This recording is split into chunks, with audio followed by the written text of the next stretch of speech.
يا حليما على من عصاك، يا قريبا ممن دعا، أنخنا مطايانا ببابك فلا تردنا عن جنابك.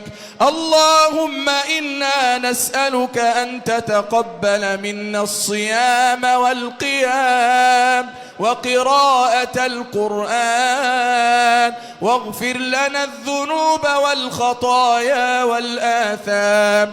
اللهم اجعل شهر رمضان شاهدا لنا لا علينا. اللهم شفع فينا الصيام، وشفع فينا القرآن، وشفع فينا النبي العدنان. اللهم إنا نسألك علما نافعا وقلبا خاشعا ويقينا صادقا وجسدا على البلاء صابرا. اللهم لا تدع لنا ذنبا إلا غفرته، ولا هما إلا فرجته، ولا مدينا إلا سددت دينه، ولا محروما من الذرية إلا رزقته، ولا عزبا إلا زوجته، ولا مظلوما إلا نصرته.